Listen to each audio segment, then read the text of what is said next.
There's a kind of tiredness that doesn't go away no matter what you do. You slept fine, you're still exhausted. You took a vacation, you came back tired. You changed jobs, the heaviness followed. Because this isn't burnout. This is something no one talks about, the exhaustion of being. Waking up and carrying the weight of your own consciousness again and again and again. If you feel this, you probably don't talk about it. Because when you say, I'm exhausted by existing, people panic. They think you're suicidal. But that's not it. You're not wanting to die. You're just exhausted by the effort of staying alive. And here's what you need to understand. This isn't happening to everyone. Let me tell you something that might shock you. Most people don't feel this way. Most people wake up and just go about their day without negotiation, without effort, without the constant mental weight. For them, existing isn't exhausting. It's just existing. They don't spend energy convincing themselves to get out of bed. They don't calculate whether they have enough emotional resources to shower. They don't rehearse conversations in their head for hours before sending a simple text. They just do it. There are people who don't spend their entire day managing the logistics of being conscious. There are people who don't feel like they're performing existence. There are people for whom a Tuesday is just a Tuesday, not a mountain to climb, not a test to pass, not another day of dragging yourself through basic human functions. Yes, and if you're watching this, you're probably not one of them. Here's what makes this invisible. You're not failing at life. You're running two operating systems simultaneously. System 1, the performance. The version of you that answers emails, shows up to meetings, smiles at the right moments, functions like everyone else. System 2, the reality. The version calculating whether you have enough energy to shower, whether that text message is worth the cognitive load of responding, whether existing for another 8 hours is even possible. Most people only run System 1. It's automatic, effortless. They don't even know they're doing it. You're running both, consciously, all day, every day. And here's what that costs. A colleague asks, "Want to grab lunch?"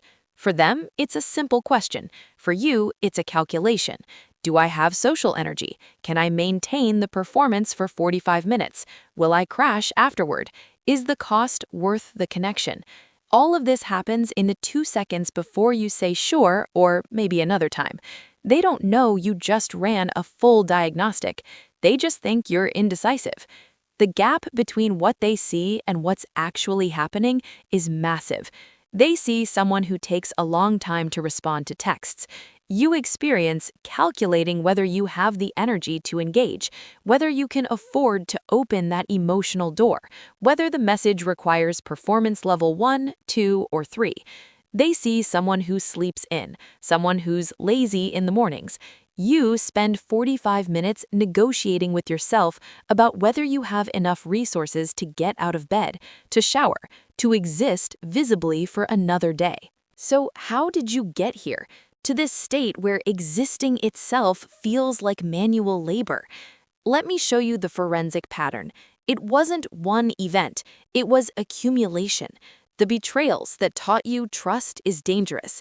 The failures when your best wasn't enough. The moments you were falling apart, and the world was just indifferent, like you didn't matter. The losses that proved nothing is permanent. The pattern you started seeing. Effort doesn't guarantee outcome. Caring doesn't prevent hurt. Hoping just sets you up for another fall. One small moment, then another, then another. And your brain, your brilliant pattern-recognizing, hyper-analytical elite brain, did what it does best. It learned. It learned that the world is indifferent to your pain. It learned that no one's coming to save you. It learned that you're on your own. And being on your own every single day is exhausting. This is called learned helplessness, but it's not weakness. It's your elite brain protecting you from being hurt again. Here's what usually happens. You finally admit you need help. You find a therapist. You wait a week for an appointment. You spend 50 minutes trying to explain the weight. They listen, they're kind, they give you breathing exercises and thought reframes. You leave feeling slightly lighter for maybe a day. Then you wait another week, and another, and another. And each session, you're starting over, re-explaining, re-performing your exhaustion. The insights evaporate between sessions. The understanding doesn't stick. Because therapy is designed to treat symptoms, to help you cope with the weight. But no one's doing the forensic analysis of why you're carrying this specific weight in the first place. No one's mapping your exact cognitive architecture to show you here's why existing is harder for you specifically. No one's giving you a document you can hold in your hands that says, this is who you are, this is why you feel this way, this is what you need. A report you can return to when you feel lost, when the weight becomes unbearable again. This is where Why I Feel This Way Lab comes in. We don't do therapy. We do forensic analysis. We map your exact cognitive architecture. We identify why existing is exhausting for you specifically, what you've been carrying that others aren't, what you need, not what everyone needs, what you need. And we give you a complete forensic report, not a conversation that evaporates after a week, a document, a blueprint, a map of who you are, something you can return to when the weight becomes unbearable, when you feel lost, when you forget why you're so tired. Because understanding the weight of being you isn't about fixing you. You're not broken. You're a person who's been carrying too much for too long without anyone understanding what too much actually means for your specific architecture. And you deserve a team of experts who understand that the weight of being you is real, measurable, and worthy of forensic investigation. Before you go, I need you to hear this. If you've been carrying the exhaustion of being for months, years, maybe your whole life, you haven't been doing it wrong. You've been doing something incredibly difficult without the right map. And that's not a character flaw. That's a navigation problem. You don't need to be stronger. You need to understand the terrain you're walking.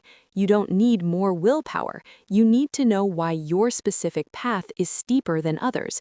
You don't need to try harder. You need to know what you're actually carrying. You're not the only one.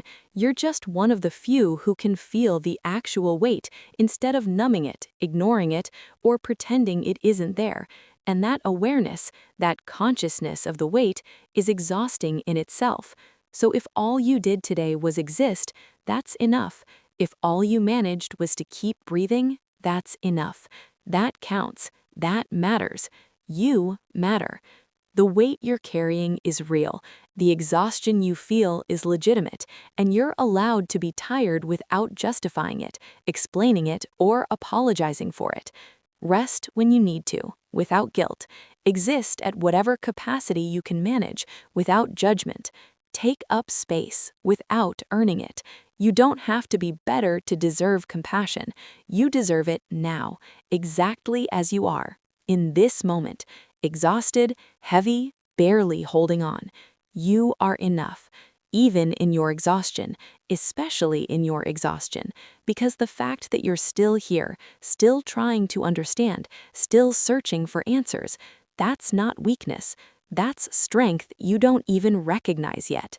You've done enough today. You are enough today. Welcome to the lab. We see you. We understand the weight.